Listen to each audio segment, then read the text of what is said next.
ഞാൻ എൻ്റെ ജീവിതത്തിൽ മരിക്കാൻ വേണ്ടി തുനിഞ്ഞു നിൽക്കുന്ന ഒരു സന്ദർഭത്തിലാണ് എൻ്റെ ഫോണിൽ കൃപാസന മാതാവിൻ്റെ ഒരു നോട്ടിഫിക്കേഷൻ വരുന്നത്. അന്നൊരു ദിവസം ഞാൻ ആ നോട്ടിഫിക്കേഷൻ ശ്രദ്ധിച്ച് അപ്പോൾ എനിക്ക് തോന്നി കൃപാസനത്തിൽ വന്നം ഉടമ്പടി എടുക്കണം എന്ന് തോന്നി.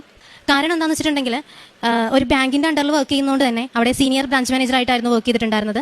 ഒരു 3 കോടി രൂപയുടെ കടബാധ്യത എന്നിൽ ചുമത്തപ്പെട്ടതിൻ്റെ ഭാഗമായിട്ടാണ് അതുമൂലമാണ് ഞാൻ മരിക്കാൻ തീരുമാനിച്ചത്. കാരണം ഞാൻ ചെയ്തൊരു തെറ്റല്ലായിരുന്നു അത്. എനിക്കിങ്ങനെ സമൂഹത്തിൽ പ്രമുഖ വ്യക്തികളായിട്ടോ അല്ലെങ്കിൽ സാമ്പത്തികപരമായിട്ടോ അങ്ങനെയൊന്നും ഉന്നതിയിലുള്ള ഒരാളല്ല ഞാൻ. അപ്പോൾ ദൈവം മാത്രമേ എൻ്റെ കൂടെ ഉള്ളൂ എന്ന് വിചാരിച്ചിട്ട് ഒരു സുഹൃത്തിൻ്റെ കയ്യിൽ നിന്നിട്ട് ഞാനൊരു 500 രൂപ കടം വാങ്ങിച്ചിട്ട് ഞാൻ കൃപാസനത്തിലേക്ക് വരാനായിട്ട് പുറപ്പെട്ടു.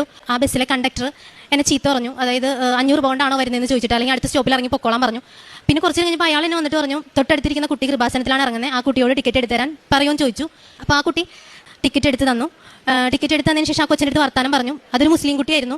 അപ്പോൾ ആ കൊച്ചു പറഞ്ഞു, ഞാനും ഉടമ്പടി എടുക്കാനായിട്ടാണ് ചേച്ചി വരുന്നതെന്ന് പറഞ്ഞു. അതിനുശേഷം ഉടമ്പടി എടുക്കാനും ഉടമ്പടി എടുത്തിട്ട് ചെയ്യുന്ന പ്രൊസീജിയേഴ്സ് ഒക്കെ എന്താണെന്നും അതിൻ്റെ ഉമ്മ ഇതിനു മുമ്പ് ഉടമ്പടി എടുത്തിട്ടുണ്ടെന്നൊക്കെ പറഞ്ഞ് അതിൻ്റെ കൂടെ കാര്യങ്ങളത് ചെയ്തു തന്നു. കൃത്യമായിട്ട് ഈ ഉടമ്പടിയിൽ പറഞ്ഞ പോലെ ഒന്നും പ്രാർത്ഥിക്കാനോ പ്രേക്ഷിത പ്രവർത്തനങ്ങളൊന്നും ചെയ്യാനോ ഒന്നും പറ്റിയിട്ടുണ്ടായിരുന്നില്ല. ഉടമ്പടി എടുത്തെന്ന് മാത്രമേ ഉള്ളൂ. മനസ്സ് മൊത്തം വല്ലാത്ത ഒരു ഡിപ്രഷൻ്റെ അവസ്ഥയിലായിരുന്നു.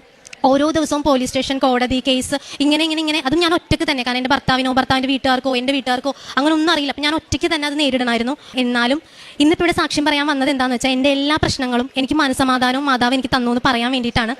ഇപ്പോൾ ഞാൻ മറ്റ് 2 ബാങ്കുകളുടെ ഓഫർ ലെറ്റർ കൈപ്പറ്റിയിട്ടിരിക്കുകയാണ്. അതായത് എനിക്ക് 2 ബാങ്കിലും നല്ല ശമ്പളത്തോട് കൂടിയിട്ട് ഒരു ജോലി, അതിലേത് വേണമെങ്കിലും എനിക്ക് സെലക്ട് ചെയ്യാം എന്നുള്ള രീതിയിലാണ്.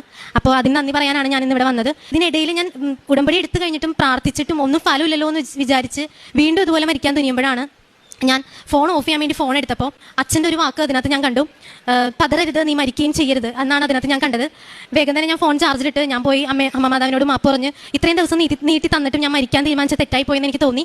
അപ്പോൾ ഇന്ന് അതിന് അമ്മ മാതാവിനോടും ഈശോയോടും നന്ദി പറയാനും നിങ്ങളോടും എനിക്ക് ഒരു കാര്യത്തിലും പതറരുത്, മരിക്കുകയും ചെയ്യരുതെന്ന് പറയാനുമാണ് ആഗ്രഹം. 139 സങ്കീർത്തനം 5-ാം തിരുവചനം. മുമ്പിലും പിമ്പിലും അവിടുന്ന് എനിക്ക് കാവൽ നിൽക്കുന്നു, അവിടുത്തെ കരം എൻ്റെ മേലുണ്ട്. ഈ അറിവ് എന്നെ വിസ്മയിപ്പിക്കുന്നു. എനിക്ക് അപ്രാപ്യമാമിതം അത് ഉന്നതമാണ്.